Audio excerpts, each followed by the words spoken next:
புளியை காய வைக்கலாம். புளி வந்து உங்க ஊர்லாம் என்ன ரேட்டுன்னு சொல்லுங்க.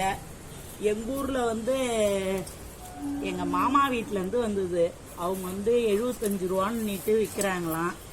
எனக்கு சும்மா கொடுத்தாச்சு மாமா.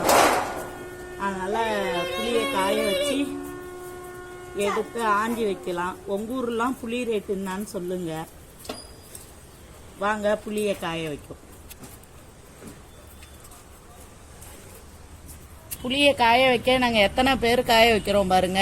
எங்கள் வீட்டு பொண்ணுங்கள்லாம் காய வைக்கிறாங்க.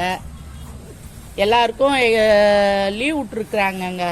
10th 12th எக்ஸாமுன்றதுனால ஸ்கூலெல்லாம் அவங்கவுங்க ஸ்கூலில் எக்ஸாம் இதுன்றதுனால இவங்களுக்கெல்லாம் லீவுங்க. அவள் +2 8 வந்துட்டா. இவ வந்து லீவில் இருக்கா. கோசனும் லீவில் இருக்கிறான். நம்மளுக்கு தெரியும் அவங்களுக்குலாம் நிறைய வீடியோ போட்டுருக்கிறேன். ஆஃப் பண்ணிட்டு காலையில புளி காய வச்சோம்லங்க, அந்த புளி காஞ்சிடுச்சு. எடுத்துட்டு வந்து அரிஞ்சுக்கிட்டு இருக்கிறோம். வருஷத்துக்கு புளி, வடகம், வத்தல் இதெல்லாம் வெய்ய நாள்லயே போட்டு வச்சுக்கிட்டோம்னு வச்சுக்க, இதெல்லாம் வருஷம் ஃபுல்லா தேவைப்படுற பொருளுங்க. அதனால இதெல்லாம் வெய்ய நாள்லயே காய வச்சு எடுத்து வச்சுக்கணும். அது மாதிரி மல்லாட்டை கிடைச்சா மல்லாட்டைய வாங்கி வேச்சு அவிச்சு உப்பு போட்டு காய வச்சு எடுத்து வச்சுட்டோம்னா மழை நாள்லாம் சாப்பிட்றதுக்கு ஆகும். நிறைய பொருள்லாம் வெய்ய நாள்ல காய வச்சு எடுத்து வைக்கிறதுங்க தான். வடமீன் இருக்கிறோம். மதியான நேரத்துல கோயிலுக்கு போயிட்டு வந்து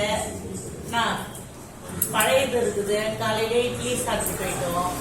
பழையது சாப்பிட போறோம். வாங்க பழையது சாப்பிடலாம். பழையது சாப்பிட்டு புளி ஆயிடலாம்.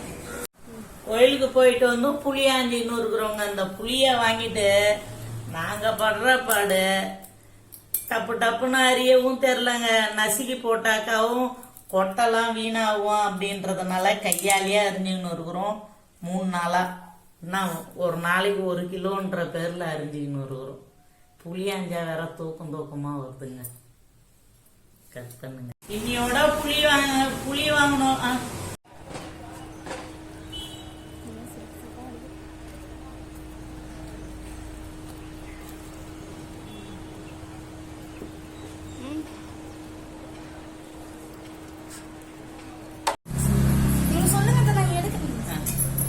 ஒரு வாரத்துக்கு முன்னாடி புளி வாங்கி காய வச்சு அரிஞ்சின்னு இருக்கிறோம்ல. இன்னையோட புளிய அறிகிற வேலை முடிஞ்சிருச்சுங்க.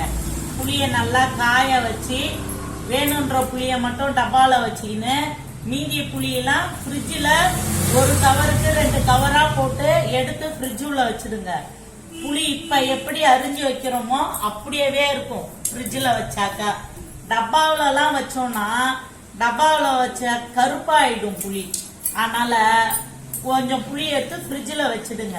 நாங்கள் அப்படிதான் வைப்போமே. அப்படியே புளி வந்து இந்த மாதிரியே வெள்ளையாவே இருக்கும்.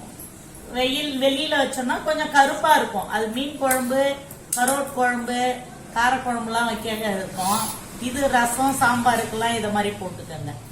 இந்த மாதிரி புளி ஆஞ்சி எடுத்து ஸ்டோர் பண்ணி வச்சுக்கோங்க. வெய்ய நாள்ல எதெல்லாம் ஸ்டோர் பண்ண முடியுமோ அதெல்லாம் செஞ்சு எடுத்து வச்சுக்கலாம்.